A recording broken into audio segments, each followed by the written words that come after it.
పొద్దుపై రావటం ఎందుకు పొద్దెక్కదాకా పడుకోవటం ఎందుకు నీకు తెలవదు నువ్వు వెళ్ళు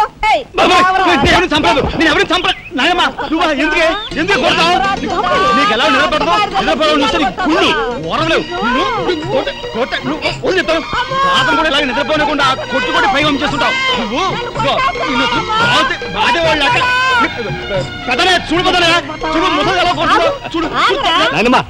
ఆగు ఏమిటే చిన్నడితో నీకేమిటి నువ్వు నీ పెళ్ళం ఇట్ట గారాబం చేయబట్టే అటు సోంబేర్లా తయారయ్యాడు. సోంబేరి గింబేట ఆగండి. మిట్ట మధ్యాహ్నం దాకా పడుకోవడం మూలంగా ఇంటికి ఉపయోగం దేశానికి ఉపయోగం తెలుసా? దేశానికి అవును మరి నాలాంటి వాళ్ళకి ఉద్యోగం రాకపోవడం వలన స్ట్రైకులు చేసి బస్సులో తగలబెడతామా? అలాంటివి ఏమీ చేయకుండా యువతలు నిద్రపోవడం మూలంగా దేశానికి ఎంత ప్రశాంతత. ఏమిటినైనా లాభం ఏమ్మా కాడి సంపాదన లేనోడు 3 పూట్ల మిక్కితే ఇంటికి ఎంత ఖర్చు? అందుకే అర్ధరాత్రి వచ్చి మిట్ట మధ్యాహ్నం దాకా నిద్రపోతాను. దాని మూలంగా రాత్రి భోజనం తెల్లారి కాఫీ టిఫిన్లు నీకు ఆదా కాదా? ఏనా ఇక పెద్దనయ్య అంటావా? వాడు మధ్య తరగతి మనిషి, బోడు బరువు బాధ్యతలు ఉంటాయి, 10 మందికి సమాధానం చెప్పుకోవాలి కాబట్టి పొద్దునే లేవాలి. ఇక సీతమ్మ లాంటి వదిన అంటావా? ఇంటి చాకరీ బోర్డు అంత ఉంటుంది, ఆవిడ పొద్దునే లేవాలి. ఇక చిన్నయ్య ఇదిగో వీడు ఒక పుస్తకాల పురుగు, ఎప్పుడెప్పుడు ఐఏఎస్ పాస్ అయిపోదామని ఉంటుంది కాబట్టి తను పెందడే లేవాలి. ఇక చిన్నపిల్లలు పొద్దునే ఆడుకోవాలి, చదువుకోవాలి కాబట్టి వాళ్ళు పెందడే లేవాలి. నువ్వు నేను ఎందుకే పెందడే లేవటం? నా మాట విన్నాయనమ్మా, నువ్వు నాతో పాటు అర్ధరాత్రి వరకు గాలి తిరుగులు తిరిగి ఇంటికి వచ్చి నిద్రపోయి లేటుగా లేచావనుకో, ఇంటికి ఖర్చు తగ్గుద్ది, నాకు నీ నస తగ్గుద్ది. ముదిరిపోయావురా చిన్నబాబు, నీళ్ళు తోడుతున్నా ఎంత పొగర్రా నీకు? ఉదయంతో చాకరీలు చేయించుకుంటావా? ఏంటి తోడాలి, సబ్బెట్టాలి, రఫాడించేస్తానేమనుకున్నావు? నువ్వు చేయాల్సిన పనులు వదంతో చేస్తావు, నేను నిన్ను కేకలు పెడతావు అనుకుంటే నువ్వు ఎదురొస్తావా? అయినా ఈ వయసులో నువ్వు చేయాల్సిన పనులు ఏమిటి? ఏంటయ్యా? నాకు సేవలు చేసుకోవటం. ఏంటి? తాతయ్యకి ఎలాగో సేవలు చేయలేదు, నాకు సేవలు చేసుకో. దేవుడు మెచ్చి నీకు స్వర్గ దూరాలు తెలుస్తాడు. నిజమేనా ముసుల్దానా?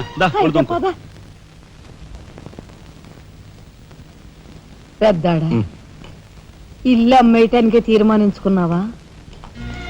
అమ్మకి తప్పేటట్లేదు నానమ్మా. మనకున్న అప్పులకి ఇల్లు కాదు కదా, ఈ వీధి మొత్తం అమ్మినా ఏమీ తీరం. నువ్వు నోరు మీరా? ఆడి మాటలకేం గాని మీ తాతయ్య రెక్కలు బొక్కలు చేసుకుని ఇల్లు కట్టించాడురా. నా బొందులో ప్రాణం ఉండగా అమ్మ నేను నన్ను చంపుకు తిన్నంత ఒట్టే. ఈ మాత్రం దానికి అంత పెద్ద పెద్ద మాటలు ఎందుకు లేనమ్మా? అమ్మలే నా తిప్పలేవో నేనే పడతాను.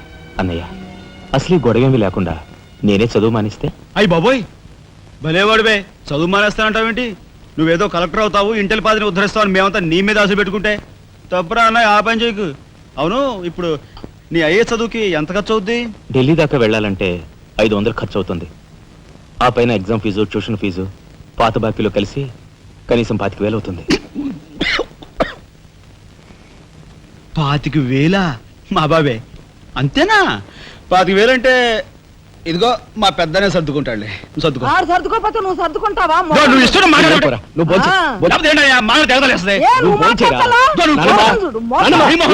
ముందు వాడు బోంచేది. రే రాఘవా, ఏ పరిస్థితుల్లో నీ చదువు ఆగిపోవడానికి వీలేదురా. ఎంత ఖర్చైనా సరే డబ్బు సంగతి నేను చూస్తాను, నువ్వు నీ ఏర్పాట్లో ఉండు. అదిగో వచ్చారు నీ గాడిద గ్యాంగు. పూసే గాడిద వచ్చి మేసే గాడిదని చెడగొట్టిందంట. మెయిటివ్ అయిందిగా, ఇక లేచండు. నాయనమ్మా, సాయంత్రం వచ్చేసరికి మునక్కాయ కూరలో ఉప్పు చేపేసి వండి పెట్టవా? మునక్కాయన్ని ఉప్పు చేప వండి పెడతా. కొంటిదానా, మీ తాత ఇట్టగా ఏడిపిస్తూ తినేవాడురా.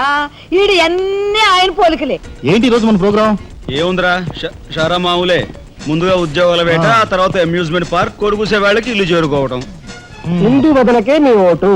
మనాడికి రాజకీయాలంటే ఇంట్రెస్ట్ లేదు కానీ అప్పట్లో మనందరం కలిసి హిందూ వదన జిందాబాద్ అని ఉంటే ఈ పాటికి ఒక్కొక్కడికి 10 ఉద్యోగాలు ఉండేవి. హిందూ వదన జిందాబాద్.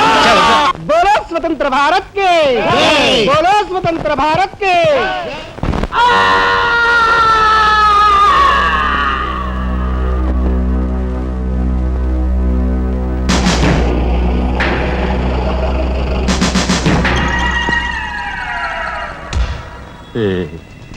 అన్నయ్య చాలా మరగయ్య. మీ తసారావుల బోర్డు కనకాంబరం, నీకు ఇంకా కుర్రతనం పోలేదురా. నువ్వు కాన్వెంట్కి ఎక్కువ, కాలేజీకి తక్కువను. చిన్నపిల్లలు బట్టల మీద సిరాజల్లుకున్నట్టు మొహం మీద నెత్తురేంట్రా. చుక్క గోరువెచ్చని నీళ్లు బొచ్చుతో వాళ్ళు తీసుకురా.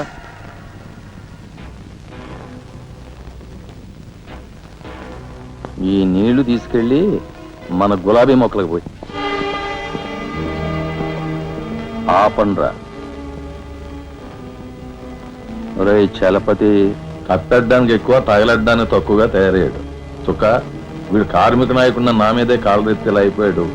పాపం సెండ్ ఆఫ్ ఇచ్చాయి. నీ తసారావుల బోర్డు భలేవోడివయ్యా ఎస్పీ. బెల్లం మీద ఈగలు, కళేబరాల మీద రాబందులు, నేరస్తుల మీద మీ డిపార్ట్మెంట్ భలేగా వాలిపోతారో ఎలా పసిగడతారో గాని. చుక్క ఆ బేసిన్ లోపల పెట్టి పళ్ళెం పట్టరా. చూస్తారేంట్రా సార్, మా పోలీస్ డిపార్ట్మెంట్ ని మీరు వాడుకున్నంత ముద్దుగా మరి ఎవ్వరూ వాడుకోరు. I'm your fan. Thank you. వారి చేతికి మా చుక్క కన్నాంబకి ఎక్కువ, కాంచనమాలకు తక్కువ. Nice guide. ఏమిటి సార్, ఈ మద్దతు కూడా మామూలు పళ్ళేనా? అయినా అదేం తక్కువ అమౌంట్ కాదు, లకారం. నమస్కారం ఎస్పీ గారు. నమస్తే. హాయ్ చుక్కి. ఏమండి, ఒక కేసు తెచ్చాను, మర్డర్ చేసి పెట్టాలి. ఏమయ్యా సిద్ధాంతి, నీకేమైనా మతిపోతుందా? మద్దళ్ళ గురించి పోలీసు వారి ముందు జంకు గొంకు లేకుండా మాట్లాడేస్తా. ఆయన దగ్గర మనకు జంకెత్తుకండి, ఆయన పళ్ళు ఆయనకు ముడుతూనే ఉందిగా. ఎటు వచ్చి ఓ పక్క మర్డర్ కేసు చూపిస్తున్నాను, మరో పక్క మరణ మొత్తాలు పెడుతున్నాను. నా విషయంలోనే అంత చిన్నదో చూస్తున్నారు. ఇది ఏమైనా బాగుందా చుక్క?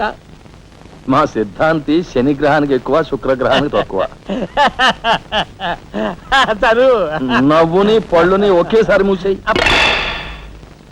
ముందు ఈ కేసు మాఫీ చేసే పని చూడు.